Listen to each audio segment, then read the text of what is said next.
Muito bem. Agora, uma coisa que me chamou a atenção, você, em um dado momento, você fala sobre o sentido das coisas, o sentido da vida. Vários convidados e convidadas que vieram até nós, de alguma maneira, independente da religião, do sistema, da filosofia, elas, de forma clara ou não tão clara, mas sempre deixava essa coisa do eu estou aqui, nessa religião, enfim, porque eu busco isso, o sentido da vida.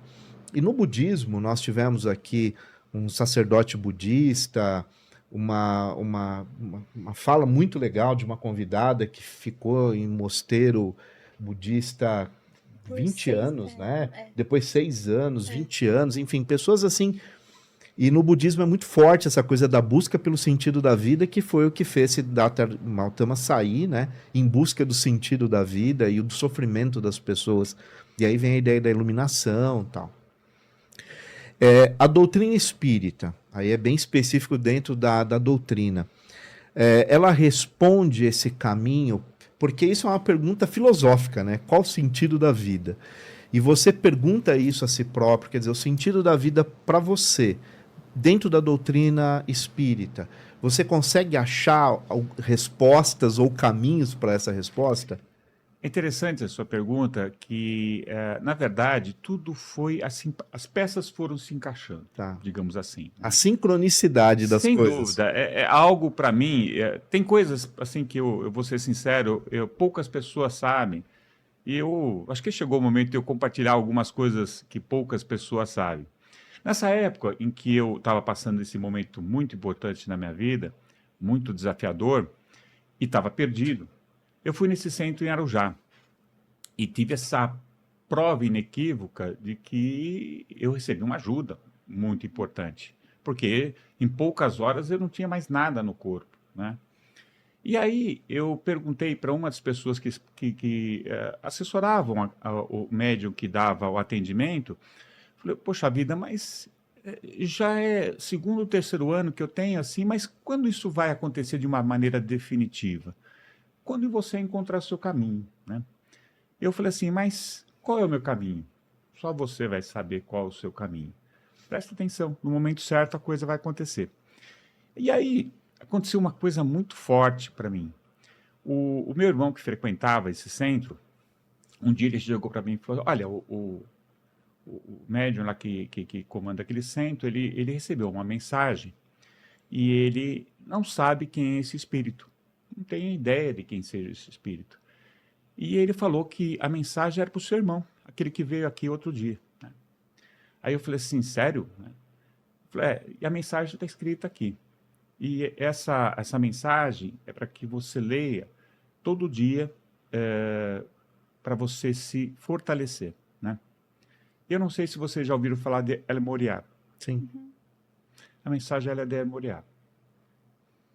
E era para mim. E era fundamentado no Eu Sou. Nós estamos falando de algo no ano 2000, 2001, A fraternidade branca, né? que a internet não tinha assim tanta Não acessibilidade, tinha. tanta informação. E foi difícil eu buscar informação do que eram os Mestres mestres ascensionados. ascensionados, né? Moriá, Kuthumi, ou seja, todos eles. Especificamente El Moriá, que eu tinha recebido uma mensagem dele, né? Eu não tinha a dimensão do que era, não tinha essa ideia do que era essa mensagem. E aí o meu outro irmão, né, um dia foi em casa e eu estava bem chateado, bem para baixo, eu comentei isso com ele. Ele olhou para mim e falou, você tem ideia da mensagem que você recebeu? Eu falei assim, nenhum, né? Não tem nem ideia quem é esse espírito, né? Olha, se eu fosse você, eu procuraria saber, que você vai se surpreender com a importância da mensagem que você recebeu para o seu fortalecimento.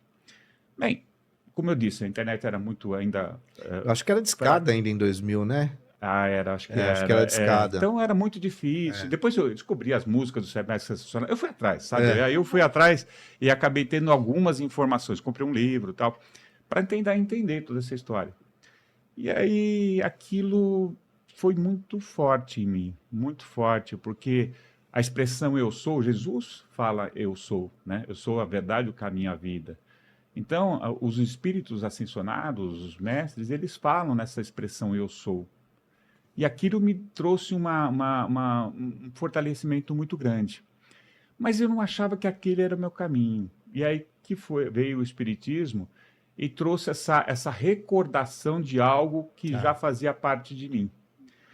E eu li a codificação, sei lá, em pouquíssimo tempo. É. E insisto, eu estava lendo e falando assim, mas isso aqui já conhecia isso. Não é uma. Eu estou falando Não é que isso parece um pouco de novidade. prepotência, né? Mas, Não, não é, não. mas era um relembrar. E fazia todo sentido para mim o que eu estava lendo. Todo sentido. Eu não estava estudando, eu estava lendo. Depois eu estudei, obviamente, toda a codificação. Mas aquelas informações parece que fervilhavam dentro de mim. E aí, foi. Mas você sabe que você não é o primeiro que me fala, nem já tivemos aqui também convidados de pessoas fora do programa que falaram que a codificação, quando pegaram para ler, foi coisa assim de uma semana e depois sim fez uma leitura mais analítica, né? Mais dentro de uma meditação, né? Nós já escutamos isso aqui. Legal. Né? Que é uma coisa que, quando começa, parece que aquilo vai trazendo uma memória que você nem imaginava tê-la, né? E é interessante porque, assim, não só por conta essa ideia de recordação, mas a ideia de que eu preciso fazer algo nesse caminho. Né? Eu preciso realmente trabalhar com isso. Não é simplesmente me aproveitar desta situação em benefício próprio. E aí que surgiu, né, a ideia de não só eu comecei a fazer o dito desenvolvimento mediúnico que nós Fez tínhamos os na época, cursos. os cursos, tudo. Foi muito rápido, muito rápido, sabe? E é interessante que, assim, dar aulas também foi muito rápido. Coisas que a gente sabe que existem todo um trâmite normal dentro das casas espíritas, que é absolutamente correto, de não ser uma coisa muito acelerada. Porque a pessoa tem que ir realmente formando uma boa base para poder, né, conduzir a sua participação, a sua atividade da casa espírita. E para mim foi assim meio assustador, para falar a verdade, no começo, porque eu não achava que estava preparado. Eu, com cerca de 4 anos que eu estava na casa, 3, 4 anos, eu fui chamado por um senhor chamado seu Hélio Tavares Costa, que eu considero como o segundo pai, que já está na parte espiritual. Ele falou assim: seu Roberto, o senhor precisa ser o presidente do centro. Eu falei: como? Né? Como assim, né? Então, tudo aconteceu muito rápido comigo. E hoje, assim, me dá uma serenidade, uma tranquilidade de poder, obviamente, o meu conhecimento é pífio, mínimo, mas me dá uma tranquilidade para, assim, poder fazer o que eu faço. Não só os trabalhos mediúnicos, da aula e também as palestras que eu dou. Tá.